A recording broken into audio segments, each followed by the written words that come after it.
அனைவருக்கும் வணக்கம். இது YouTube channel trading view Tamil. இதில் டெய்லி மார்க்கெட் எப்படிலாம் ட்ரேட் ஆகிறதுக்கான ப்ராபபிலிட்டி இருக்குது, மார்க்கெட்டுக்கு இதெல்லாம் மேஜர் சப்போர்ட் அண்ட் ரெசிஸ்டன்ஸாக இருக்கும். முக்கியமாக நிஃப்டி 15 இண்டெக்ஸ் டெய்லி பேசிஸில் எப்படிலாம் ட்ராவல் ஆகிறதுக்கான ப்ராபபிலிட்டி இருக்குதுன்னு சொல்லிட்டு டெய்லி வீடியோவை போஸ்ட் பண்ணிட்டு வந்துட்டுருக்கோம். அந்த வகையில் நேற்று ஒரு வீடியோ போட்டிருந்தோம், சம் லெவல்ஸ் கொடுத்துருந்தோம். நிஃப்டியோடைய எக்ஸ்பீரி இருக்குது, HDFCயோட ரிசல்ட்ஸும் வந்திருக்கு. ஸோ மார்க்கெட் எப்படி ட்ராவல் ஆகலாம் அப்படின்னு சொல்லிட்டு சம் லெவல்ஸ் கொடுத்துருந்தோம். ஸோ அந்த லெவல்ஸில் மார்க்கெட் ட்ரேட் ஆகியிருக்கா இல்லையா, இல்லை மார்க்கெட்டில் என்ன தான் நடந்திருக்கு, வரக்கூடிய நாட்கள் வாரங்கள் மார்க்கெட் எப்படி ட்ராவல் ஆகிறதுக்கான ப்ராபபிலிட்டி இருக்குது, இந்த மாதிரி எல்லா விஷயத்தையும் இந்த வீடியோவில் பார்த்துடலாம் வாங்க.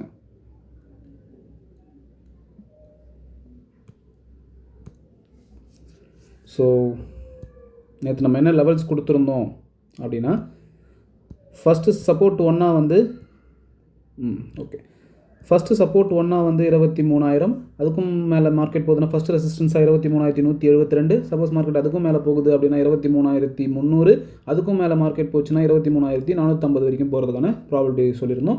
சப்போஸ் கீழே வருது அப்படின்னா ஃபஸ்ட்டு சப்போர்ட்டாக 23,000, அதுக்கும் பிரேக் பண்ணுது அப்படின்னா 22,200, அதுக்கும் மார்க்கெட் கீழே போகுது அப்படின்னா 22,650 வரைக்கும் போகிறதுக்கான ப்ராபபிலிட்டி இருக்குது அப்படின்னு சொல்லியிருந்தோம். இன்றைக்கி என்ன நடந்துச்சு அப்படின்றத நம்ம பார்த்துடலாம். ஸோ மார்க்கெட் வந்து இன்றைக்கி ஒரு 15 மினிட் கேண்டில் ஓப்பன் பண்ணிக்கலாம். ஓகே, ஒரு சின்ன ஒரு கேப் டவுனில் தான் மார்க்கெட் இன்றைக்கி ஓப்பன் பண்ணாங்க. ஸோ இங்கே பார்த்தீங்கன்னா மார்க்கெட் ஒரு சின்ன ஒரு கேப் டவுனை ஓப்பன் பண்ணிவிட்டு நம்மளுடைய ரெசிஸ்டன்ஸ் 23,172ன்ற ரேஞ்ச், 172லேருந்து 200 அந்த ரேஞ்சில் மார்க்கெட்டை வந்து பிரேக் பண்ணிவிட்டு மேலே போக ட்ரை பண்ணியிருக்காங்க. எது வரைக்கும்னா 23,000 கிட்டத்தட்ட 270ன்ற ரேஞ்ச் வரைக்கும் போனாங்க. பட் மார்க்கெட் எல்லாம் அங்கே வந்து சஸ்டெயின் ஆக முடியல, ஏன்னா எக்ஸ்பைரி ப்ரீமியமும் மெல்ட் ஆகிடுச்சு. ஸோ நியர்பை ஸ்ட்ரைக் ப்ரைஸில் மார்க்கெட் வந்து நியர்பை ஸ்ட்ரைக் ப்ரைஸில் வந்து ஓய் டேட்டாவும் பில்ட் ஆகிடுச்சு. நீங்கள் ஒரு 10:30க்கு மேலே பார்த்துருந்தா தெரியும். ஸோ மார்க்கெட்டை வந்து 23,200 to 250ன்ற ரேஞ்சிலேயே மார்க்கெட்டை முடிச்சிட்டாங்க. So most of the time வந்து எக்ஸ்பைரி அப்போ செல்லர்ஸ் டாமினேட் பண்ணி மார்க்கெட்டை ஒரு ரேஞ்ச் பவுண்ட்லேயே தான் மார்க்கெட் வச்சுருப்பாங்க. ஸோ அதே தான் இன்றைக்கி நடந்திருக்கு. என்னதான் இருந்தாலும் டெக்னிக்கலாக மார்க்கெட் எப்படி மூவ் ஆகிருக்குன்னா, நம்மளுடைய ரெசிஸ்டன்ஸை பிரேக் பண்ணி அடுத்த ரெசிஸ்டன்ஸ் 2 வரைக்கும் மார்க்கெட் போக ட்ரை பண்ணியிருக்கு. ஸோ இந்த இடத்துல நீங்கள் ஒரு 30 பாயிண்ட்டை கேப்சர் பண்ணியிருந்தீங்கனாலும் ப்ராஃபிட்டில் தான் இருந்திருப்பீங்க. ஸோ அகைன் மார்க்கெட் திரும்பி நம்மளுடைய ரெசிஸ்டன்ஸ் பிரேக் ஆகிடுச்சுன்னா அது சப்போர்ட்டாக மாறிடும். ஸோ அகைன் நம்மளுடைய சப்போர்ட் அந்த ரெசிஸ்டன்ஸ் ஜோனில் தான் மார்க்கெட் நின்றுக்கிட்டு இருக்குது. ஸோ நாளைக்கு மார்க்கெட் எப்படி ட்ராவல் ஆகிறதுக்கான ப்ராபபிலிட்டி இருக்குது அப்படின்னா, ஃபஸ்ட்டு சப்போர்ட்டாக வந்து சம் லெவல்ஸ்லாம் மாற்ற வேண்டியது இருக்குது. ஓகேங்களா? ஸோ நாளைக்கு மார்க்கெட்டுக்கான ரெசிஸ்டன்ஸாக எது இருக்கும் அப்படின்னா, ஃபஸ்ட்டு சப்போர்ட்டாக வந்து 23,200ன்ற ரேஞ்ச் தான் வந்து நாளைக்கான ஃபஸ்ட்டு சப்போர்ட். ஏன்னா மார்க்கெட் வந்து அங்கே வந்து ரொம்பவே ஸ்ட்ராங்காக நின்றுட்டு இருக்குது மார்க்கெட் 2 நாளாக. ஸோ 23,200ன்ற ரேஞ்ச் வந்து ஃபஸ்ட்டு சப்போர்ட். சப்போஸ் மார்க்கெட் அதை பிரேக் பண்ணி மேலே போச்சு அப்படின்னா 23,434, 450. இந்த 434, 450ன்றது வந்து ஒரு ஸ்ட்ராங் ரெசிஸ்டன்ஸ். ஏன் ஸ்ட்ராங் ரெசிஸ்டன்ஸ்னு நான் சொல்கிறேன் அப்படின்னா, இந்த ஜோனில் பாருங்கள் மார்க்கெட்டு எத்தனை முறை மார்க்கெட் மேலே வந்தும் பெருசாக மேலே போக முடியல. ஸோ இந்த ஜோன் வந்து மிகப்பெரிய ஒரு ரெசிஸ்டன்ஸ். இதை பிரேக் பண்ணிடுச்சு அப்படின்னா ஃபர்தராக மேலே போகிறதுக்கான ப்ராபபிலிட்டி இருக்குது. சப்போஸ் பிரேக் ஆகிடுச்சு, ஃபர்தராக எவ்வளோ தூரம் போகும் அப்படின்னா 23,600, அடுத்து ஒரு 100 பாயிண்ட் போகிறதுக்கான ப்ராபபிலிட்டி இருக்குது. அதுக்கு அப்புறம் நம்மளோட ட்ரெண்ட் லைன் இருக்குது. சப்போஸ் அதையும் மார்க்கெட் பிரேக் பண்ணிச்சுன்னா 23,800 வரைக்கும் போகிறதுக்கான ப்ராபபிலிட்டி இருக்குது. சப்போர்ட் அப்படின்னா ஃபஸ்ட்டு சப்போர்ட்டாக 23,200 சொல்லிட்டோம். அதுக்கும் கீழே மார்க்கெட் வருது அப்படின்னா 23,150ன்ற ரேஞ்ச். ஏன்னா இந்த ரேஞ்சிலே தான் மார்க்கெட் வந்து சுற்றிக்கிட்டு இருக்குது. ஸோ 23,100, 150ன்ற ரேஞ்ச் வந்து அடுத்த சப்போர்ட்டாக இருக்கும்.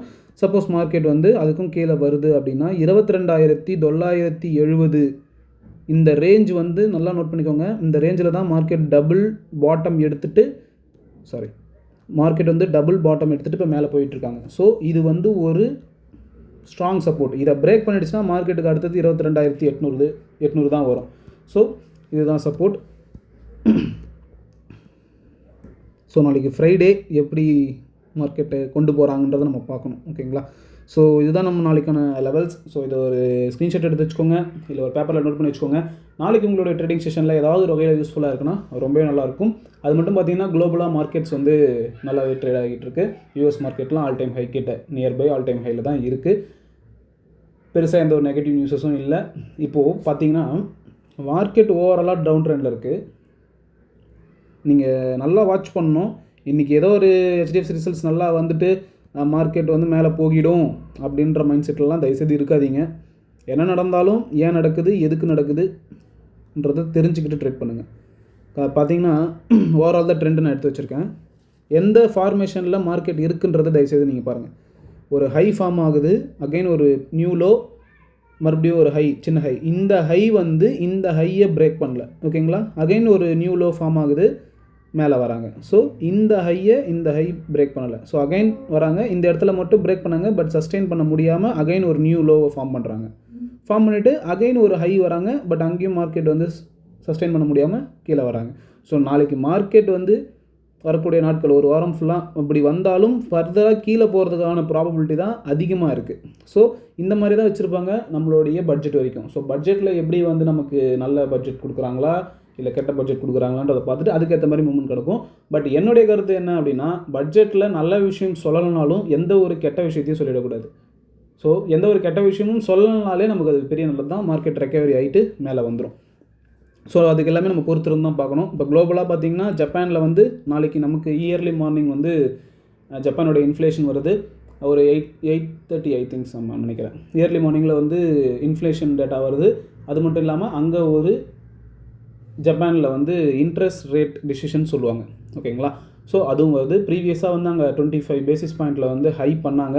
அந்த ஹைக் பண்ணதுனால ஜாப்பனீஸ் மார்க்கெட் கிட்டத்தட்ட 15-20% மார்க்கெட் விழுந்துச்சு. அதுக்கப்புறம் உடனே அவங்களுடைய ஃபினான்ஸ் மினிஸ்ட்ரியில் பேசி இல்லை அந்த ஹைக்லாம் இல்லை, நாங்கள் அதை ரிட்ரீவ் பண்ணுறோன்னு சொல்லிட்டு சொன்னாங்க. அதுக்கப்புறம் தான் மார்க்கெட் அது வந்து ஒரு 10% ரெக்கவரி ஆச்சு.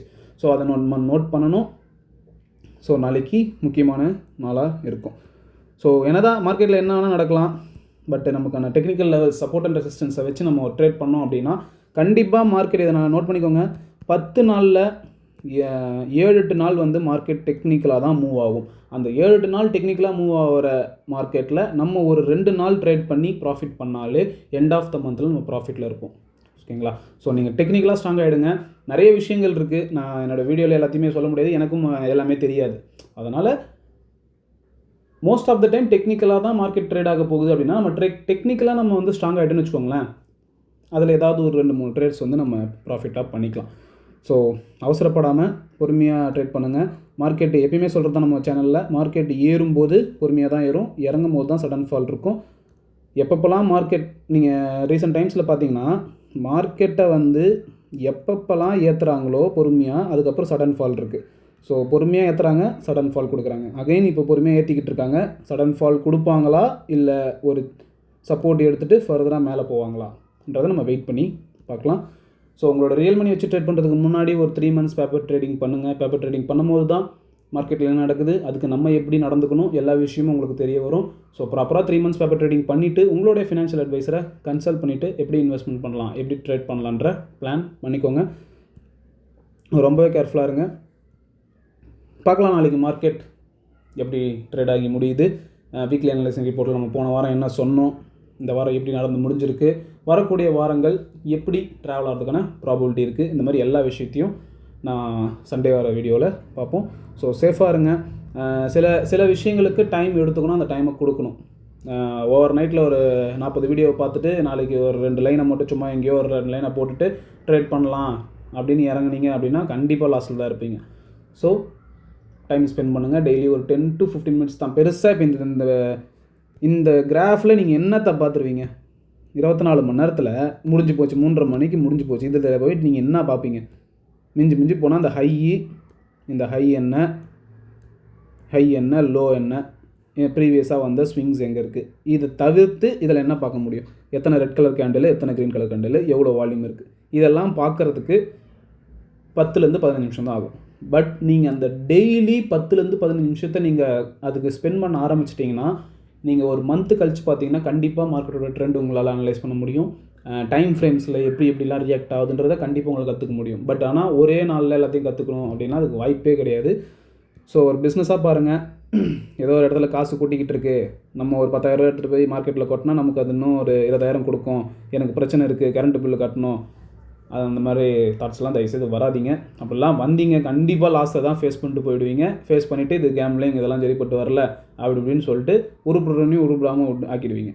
அதனால் ஏன் வந்து சொல்கிறேன்னா, இந்த இடத்துல வந்து நீங்கள் கஷ்டப்பட்டு சம்பாதிச்ச ஒரு காசு 8 மணி நேரமோ இல்லை ஒரு 10 மணி நேரமோ ஒரு கம்பெனிலேயோ இல்லை ஏதோ ஒரு இடத்துல மார்க்கெட்லேயோ ஏதோ போய் ஒரு இடத்துல வேலை செஞ்சு நீங்கள் கஷ்டப்பட்டு சேர்த்து வச்சுருந்த ஒரு காசை ஈஸியாக காசு கிடைக்கிது ஒரு இடத்துலன்னு சொல்லிவிட்டு அந்த கஷ்டப்பட்டு சேர்த்து வச்ச காசை என்ன நடக்குதுன்னே தெரியாமல் ஒரு இடத்துல போய்ட்டு நீங்கள் லாஸ் பண்ணிடக்கூடாது.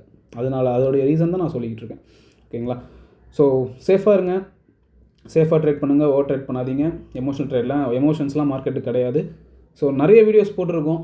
சைக்காலஜி ஆஃப் ட்ரேடிங் என்ன, 2025 ட்ரேடிங் ஜேர்னினா என்ன, வீக்லி அனலைசிங் ரிப்போர்ட்லாம் போடுறோம். அது வந்து நான் சும்மா போடல, எனக்கு நான் ஃபேஸ் பண்ண ஸ்ட்ரகிள்ஸை புதுசாக ஒருத்தன் உள்ளே வரானா அவன் வந்து அந்த ஸ்ட்ரகிள்ஸ்லாம் ஃபேஸ் பண்ணிடக்கூடாதுன்றதுனால தான் நான் வீடியோவை போட்டுட்ருக்கேன். அது மட்டும் இல்லாமல் இது எனக்கான ஒரு டாக்குமெண்ட்ரி. நான் நாளைக்கு அடுத்த ஒரு 2 மாதம் கழித்து நான் ஏதோ தப்பாக பண்ணிக்கிட்டு இருக்கேன் அப்படின்னா அப்போ ப்ரீவியஸாக நான் என்ன பண்ணிக்கிட்டு இருந்தேன்றதை பார்க்குறதுக்காகவும் ப்ளஸ் உங்களுக்கும் ஏதாவது ஒரு வகையில் யூஸ்ஃபுல்லாக இருக்குன்னா ரொம்ப நல்லாயிருக்கும்.